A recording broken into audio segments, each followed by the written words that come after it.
Hi, uh, I'm in Bangkok today with Calla Wiemer to talk about her textbook, Macroeconomics for Emerging East Asia, to be published in late 2022 by Cambridge University Press.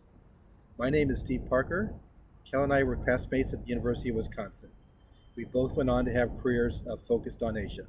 I'm currently working on Myanmar. I've written, you've written this macroeconomic text for Asia. Throughout Asia, American textbooks are standard for teaching economics. Are you trying to disrupt that? I am trying to disrupt things. Thanks for asking. Uh, Using American textbooks is fine if you want to study the American economy, but for studying Asia, they're not appropriate at all. So, first thing is that in the United States, there's no concern for external balance at all. That is, balance on the balance of payments between the current account and the financial account. No attention to exchange rates, which are an important policy instrument in Asia, and no concern for debt sustainability. The key indicators used in the United States for thinking about macroeconomic balance are the inflation rate and the unemployment rate. Well, the unemployment rate in an economy where there's a lot of labor absorbed in agriculture and in informal economic activities, unemployment rate doesn't give a very well-tuned indicator of, of economic balance and where you are in the business cycle. For this environment, it's really more important to think of in terms of potential growth and where the economy is relative to its potential. And finally, in the US, there is unlimited policy space, and that comes from printing the world's reserve currency and having access to global capital markets with a ready credit from the rest of the world.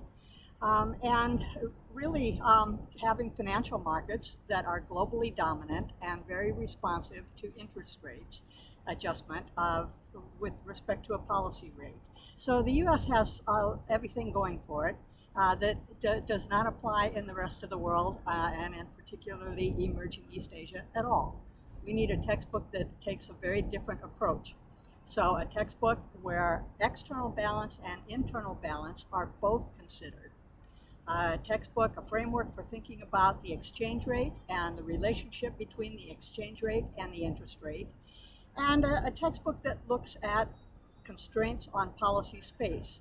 So for fiscal policy, the level of debt relative to GDP and the trajectory. Is it a sustainable trajectory?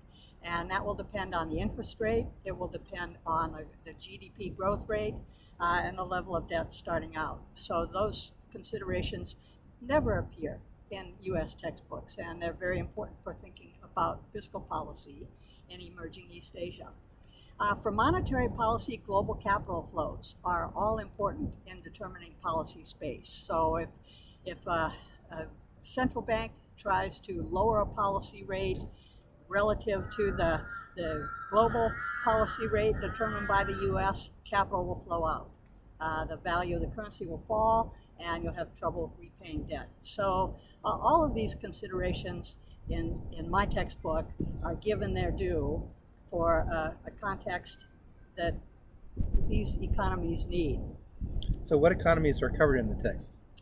There are 13 economies covered. I'll run down the list: Cambodia, China, Hong Kong, Indonesia, Laos, Korea, Myanmar, Malaysia, the Philippines, Singapore, Taiwan, Thailand, and Vietnam. Now, for some of these countries, data are fairly limited and they don't appear in all the analytics.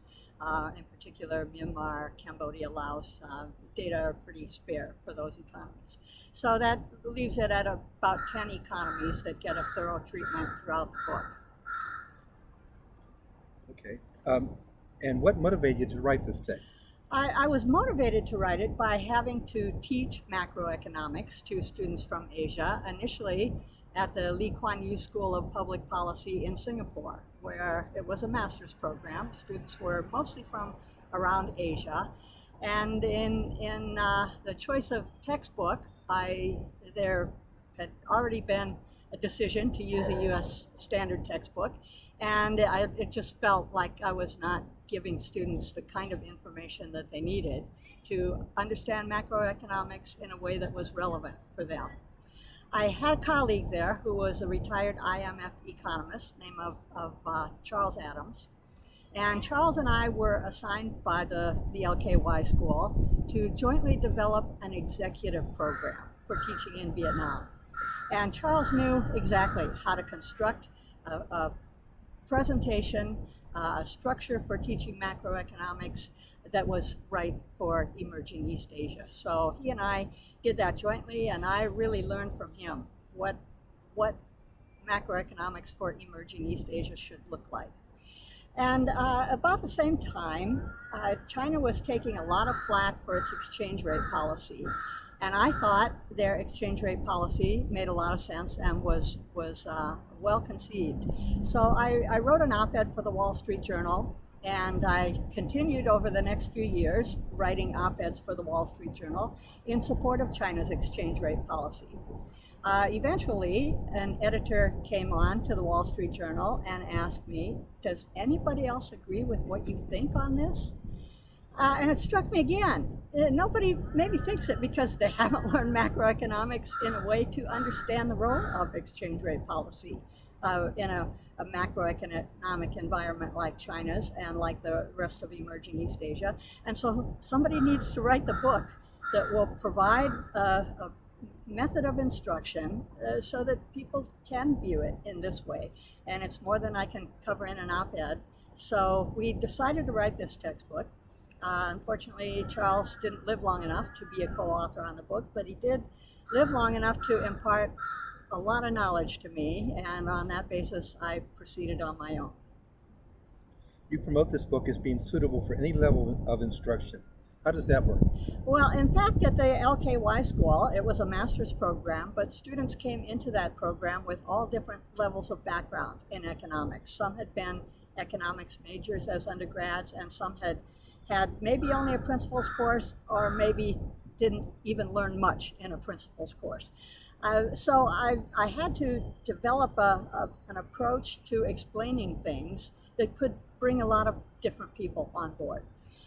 There are different paths that you can take to navigate a way through this textbook. So there is some material that would probably be beyond the comprehension of principal students, but that material is easily enough skipped through to continue to get what you need out of the textbook. So teaching macroeconomics, especially in the turbulent times like we have today, instructors are hard-pressed to keep course content up to date. Do you provide support for that? Yes, I do. In fact, I have a blog that I moderate. It's called the Asia Economics blog, and I've been continuing even since the book went to the publisher and the manuscript was under development. I've been continuing to update some of the analysis and to use the analytical framework of the textbook to keep the material current and to assess what's going on. I'm also updating most of the charts in the book, and the charts will be available to instructors through PowerPoint slides. So it will keep up to date, and instructors can make use of those updates. So the cover of the book is pretty spectacular. Tell us about the photo. The photo I took myself. It's taken from the balcony of my apartment in Manila. It's a view out over the Sierra Madre Mountains and the sunrise coming up, and it's a reminder of how my day would begin working on the book each day. Okay, well, thanks. The price of the paperback version of the book is just $30, ordered from Cambridge University Press or Amazon. Digital versions are priced even lower. Will the book be available through local outlets in Asia? Yes, it will be. And it was important to me in negotiating with the publisher to keep the book affordable in Asia so that students here could use it and the price would not be an impediment. Right now, it's available for pre-order online through the channels you mentioned, the Cambridge University Press website and Amazon. But we do have local distributors in the economies that are covered by the book for the most part. There someplace where it will have to be cleared by censors, and we are still awaiting that. But Kinokuniya in particular has bookstores in many Asian countries, and they are distributing the book. And in other economies, there are local publishing houses or local vendors where the book is available or will be available. It's due out the end of November 2022, and so by December, I'm hoping that books will be in stores. Okay, well, thanks. Good luck, and certainly for somebody that's been trying to work on economic reform throughout Southeast Asia for the last 20 years, the whole idea of making a textbook that applies to the real world uh, situations that everybody has to confront in Southeast Asia, particularly, is very appealing, and certainly have me very interested to buy this book. Thank you, Steve. Thanks for helping me out with this. Okay.